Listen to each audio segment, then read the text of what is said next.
It's not gonna come on you straight. Is it dead? Nah, it's not dead. Hey, this is Everybody Ain't Able. You know, it's sponsored by CoStar Studios and the Mac Juice. And it's your boy, J Mac. And right now, I feel like being the social moderator. Your boy Banks in the building. And your favorite homegirl, Mia. Hey, and today's topic is, do labels negatively affect society? You introduced our guest. I gave you an opportunity. She did. Okay, and we got our...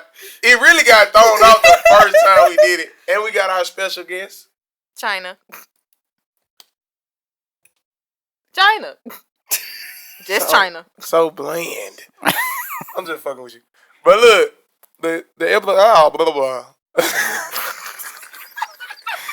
Bloopers. I'll believe that shit in. Hey, look.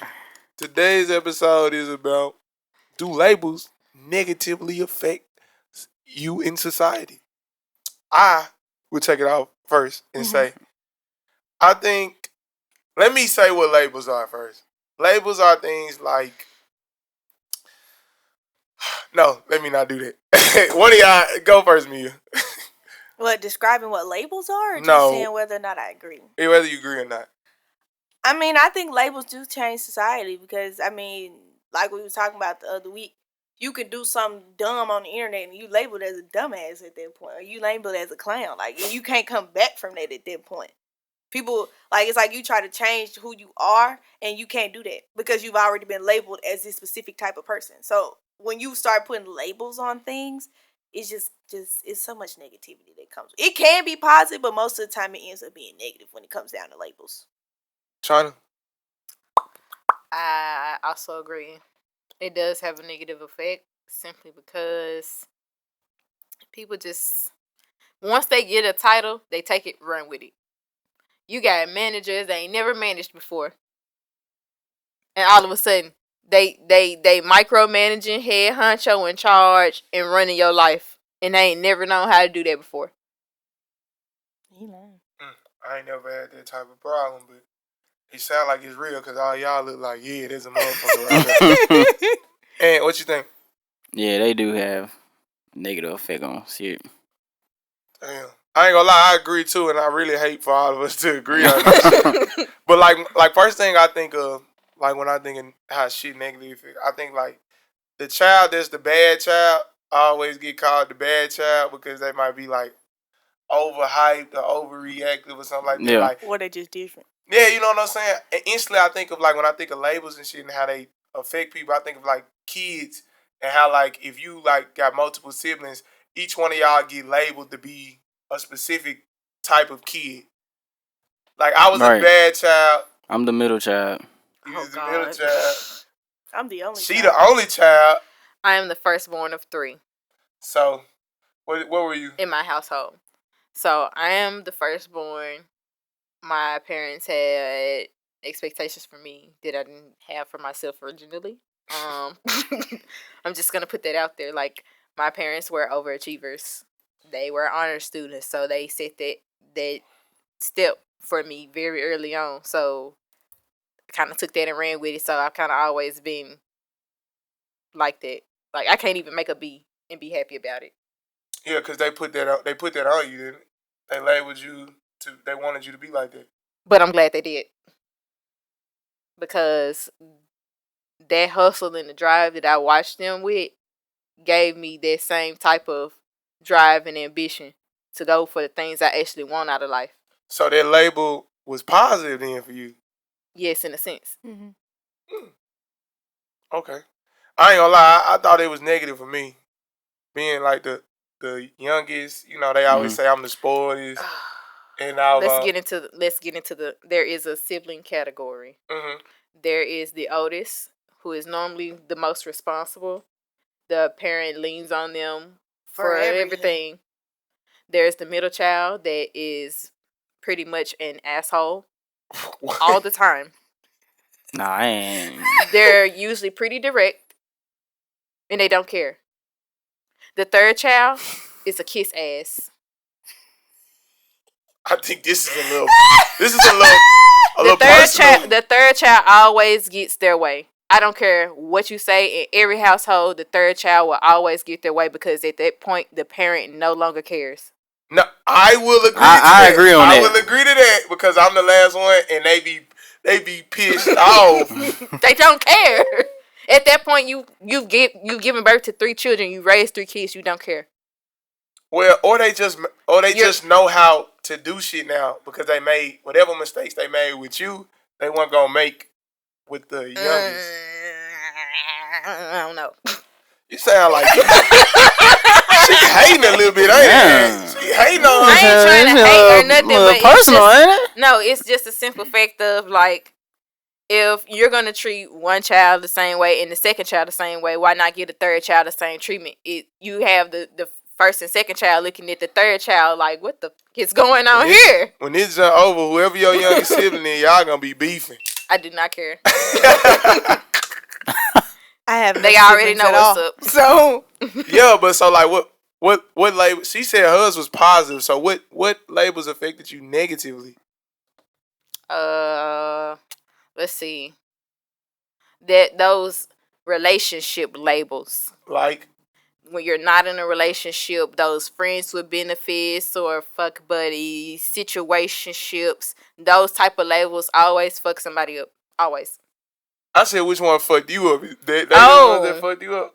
No, it's more so like when you realize what role you play, that's what fuck you up. It ain't even the title itself. It's realizing what role you play. That was a little deep. That was kind of deep. I actually never thought about that. And what about you? Give us a negative and a positive. A negative? Yes. A negative label that fucked you up. Negative label that fucked as me the up. middle child. It ain't gotta be the middle child. Well, not as the middle child, but general. In general. Shit. The positive, me being a middle child, I don't ever really get like no bad thoughts. I'm always like the different one, like the good different one though, like in a positive way. Cause you always had to share it too. Yeah. Cause at one point you was the youngest, and then at another point you weren't. You not the youngest no more. You the middle. Yeah. And you still gotta be the oldest. So negative way. I feel like I ain't really got had no negative way for like the label as far as I'm concerned. But I feel like a negative label, I'd say the most negative label to me would probably be the best friend label. Like as far as like a friendship. What? Whoa. That might be the most. Whoa. Hear me out. We ready. We want to hear this shit. Okay. I feel like it's because the shit I be saying. So everybody know, you best friend ride or die. Y'all do everything together. Mm-hmm. Now, as far as like when it come to like bro code, guy code, that shit is always like the downfall of like a best friend relationship. Like say for instance, you finna have a birthday party, and you invite everybody. And you don't invite your best friend because that's automatic. Like your best friend gonna come. Now your best friend don't show up. That shit causes so much conflict. That shit makes y'all relationship just goes down in the dirt. I done seen this shit happen like within a month. I done seen this shit happen like at least 5 times, bro. Damn. It really depends on the circumstances.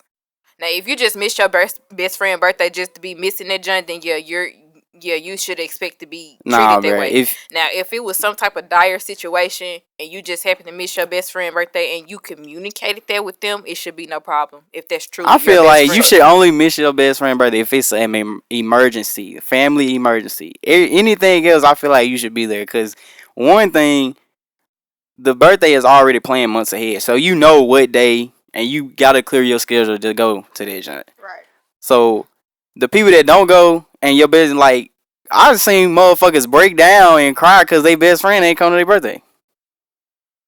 And that shit really be fucking folks up. Damn. I ain't never thought about the label best friend having a negative effect on people. Yeah. Because I never thought about the type of responsibility. Yeah. It comes with a lot of responsibility as well, like for both of y'all. I'm gonna also say this because this is deeper than it goes. Everybody got a best friend that's not you. Everybody. Everybody got a friend that's closer to them. That ain't you.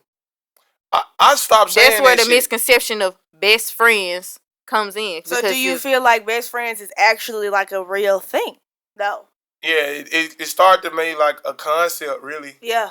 Because like, what if okay, like I guess bridesmaid and best man, they would technically be that person's best friend. Yeah. So like, not necessarily. Not necessarily. If they pick them, your maid of honor and your best man would be. maid of honor. That's in the same categories. I don't know this. But however, your bridesmaids would be people like close relatives or cousins. But that's what I was trying to say. I was trying to say, what is it? The maid of honor. Maid of honor and the best man, right? Mm-hmm. So what is that's usually either your day one home dog, like they've been riding with you since Pampers, or your cousin, or somebody that you really consider to be your best friend in general. Usually, so normally this is gonna be the godparent to your kids. Yeah, but this is what I'm trying to get at. But what happens when they don't pick you? Can't be fucked up about it. I promise. Cause that mean it's not being reciprocated. Like that's where I just just came in. But you see shit like that all the time. Yeah. Like somebody will be somebody's best man, and then they won't be that same person's best man. Yeah. And I feel like that's I've seen it happen too often recently, actually. Even groomsmen, like could be somebody's groomsman, and they won't be one of them. Yeah. Mm-hmm. So I mean, I guess that kind of leans more towards the point of people value friendships differently. Agreed. You may think that this person is your best friend, and they may just think of you just as a regular friend. Because if I have a wedding, I won't have a best man or a groomsman. Why? Because I got too many friends, and why would I put a label on who is more valuable to me? But I mean, I don't feel like it's seeing. I guess me personally, I wouldn't see it as who's more valuable. It's more so the fact that I would decide between the friends that I have. First of all, when I get married, I ain't trying to have 50-11 bridesmaids. I ain't even trying to do it. But realistically, though, how would you pick? Like, how would you pick from your friends? If you a person like me that got a lot of friends, I went to 3 different schools and I know fucking everybody, how would I pick? The closest ones to you. The ones that you speak to every day. Who are my closest friends, though, if I talk to everybody all the time? You don't talk to all them people every day. I don't talk to nobody every day. Who would you reach out to and be like, I need to check on such and such and we make sure they straight? No, better question. I check on everybody, though. Who would be the person that you would call first when you in an emergency? Depending on what the emergency is who I call. Oh, you have different people for different emergencies. Ain't that what everybody got? He just said he got a roster. Yeah. Yeah, look, am I right, fool? Yeah, he right. You don't be like everybody ain't dependable. If my car broke down, I'm not calling Aunt. Right. But if we finna go out and go do something, I'll call Aunt. Yeah. Okay. Like if my car break down, I got certain people to call because they work on cars type shit. That makes sense. If I'm trying to go out of town, I know who I'm calling because I know who want to go out of town. Mm-hmm. Right. Okay. But it's different. Like with that particular situation. It's who fits in multiple categories. Mm-hmm. Who fits in all those categories that could just definitively go with you in life. See, that's when you start making decisions on your friends. Who do you feel like can go with you for life? I feel like all of them can. That's what I'm trying to get you to understand. That's what I'm cool if all of them can go, but eventually everybody can't go because people be in different phases and different spaces and different things in their life. Like nobody all travels the same way. And so you know what? Your views may change from the person that's in your circle day. That's our difference right here. This is a male and female difference right now. Elaborate. Because she's saying that you gotta cut people off. I'm not saying that you have to cut people off. What I'm saying is you grow from people. Not saying that you cut them out, but you don't communicate with them as much. Don't communicate with them as much. Next time I see them, I'm still gonna be, what's up with you, homie? I ain't talked to you in forever. Like was it 2 weeks ago? Mm-hmm. You remember when I FaceTime? Yeah, you FaceTime, put it on the floor. Yes, I ain't talked to him in 2 years. So you telling me? And you would have thought we just was kicking it yesterday. Mm-hmm. So you mean tell me you got people in your circle, definitively, they have never moved funny ever?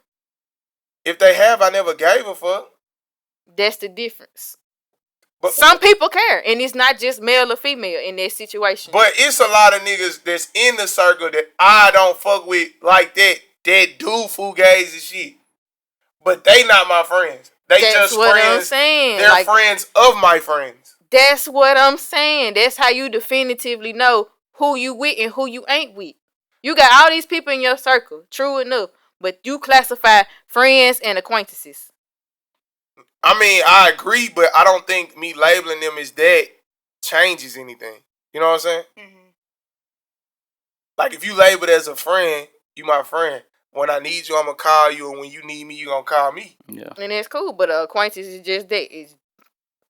But I got like people that I don't know like that. They cool, but I don't know them like that to call them my friend, because my friend come with certain things. Like, you have to have certain guidelines crossed off to be my friend. So you have a certain criteria when they get this label from you. Yes. There's strict guidelines to be my friend.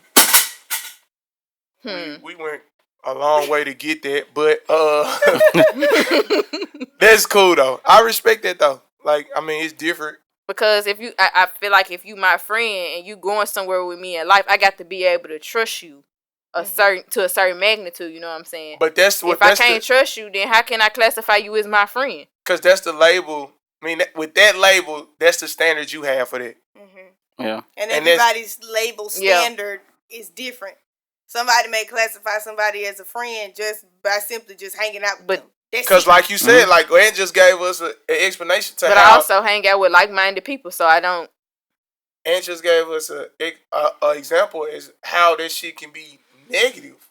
Negative as hell. Mm-hmm. How your friend can go from your friend to you been saying, fuck them. Yeah. Oh, God. Because you gave them so many standards that they had to meet, and which is essentially what I think is wrong. I think that's wrong too. With labels. When it sets people up to a certain standard that they can't meet. Yes. And then now you have these expectations of people that they cannot meet.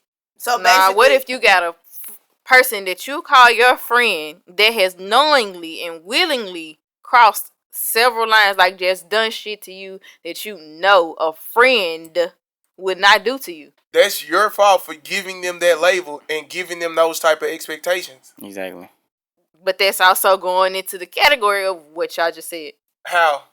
Because that stuff happens. Like, you can be so trusting in the person because people are going to show their true colors regardless. Mm-hmm. People can only put it on the front for so long. But why? Once they start showing their true colors, that's when you end up in a situation like, but fuck as soon as they show your true colors, that's when you should get rid of them. If you giving them all them other chances, then that's on your ass. That really is. Because you got to think, that's what I'm saying about the label. But you got people out here that do. That's what I'm saying about labels. Like, you gave these people this label, you gave these people these expectations. And now people have to meet these expectations based off how people label them. Like, if you label President of the United States, people expect you to do something for the fucking United States. Yeah. All right, check this out. You got a certain criteria of who you think you're supposed to spend your life with. You got a certain expectation of who you think supposed to be on your arm. You do. All men do. You could be attracted to any woman, but the one has a certain guideline and expectation that you are looking for. Right or wrong? Yeah, the label is called wife. Yeah. Okay. So how does that, these labels, okay, get into it. Yeah, I'm not saying that. I'm trying to understand what you're trying to get at. Because I'm saying that it's labels. They do affect people negatively. Mm-hmm. But you trying to, I don't get what you're trying to say. Because you got to get to some point to even get to that label. It's a stepping stone. All these labels got stepping stones to them. They got steps. You got to start somewhere in order to get to the next level. That's what I'm saying. So that's where the label come in. Because you had to start as a stranger in order to become an acquaintance, to become a friend. If I'm making friends, I'm gonna have my friends. I'm gonna set them as the same standard as everybody else. I'm not gonna put like a certain standard for each friend. Got more friends that you like others. I don't know. I talk to a lot of people though. Like, I don't know how you do that. Like, how can you be friends with somebody and be like, I like them more than I like? Yeah, I don't do that. You got more in common with certain people than you do others. They don't make you indifferent to them. There are some people that you are friends with that it's not even the fact that you considering them at different levels of friends. It's more so like. But that's how y'all putting it y'all though. Y'all are making it seem like y'all making it seem like that way. Maybe that's how y'all taking it. You're making it seem like it's a tier level of friends. Yo. Like, I'm not saying just saying that like at all. Like usually with the label, when you classify somebody at a certain label, you have a certain expectation with for that them. label. But even if you don't have a label, everybody don't meet them expectations. So therefore, it's like the label has to be. You got to get rid of it. I feel like it's selfish though. How do you get rid of that label though? But you got to be selfish with yourself in order to maintain peace. Yeah, I feel that. I respect it, y'all. But look, hey, check this out. This was Errrrybody Ain't Able. And y'all know it was sponsored by Co-Star Studios and the Mag Juice. And it's your boy J Man. You know I'm always on point like a Sharpie. And your boy Banks in the building. And your favorite homegirl Mia. And we got our special guest, China. And we're going to take a little toast to everybody not being able to say what they want to say. And apparently, y'all, they said I've been sipping on now, so I really got to take a drink. I need someone to help me. I know that you can't feel me. When you meet the real me. It's something that you can't see. I need someone to help me. I know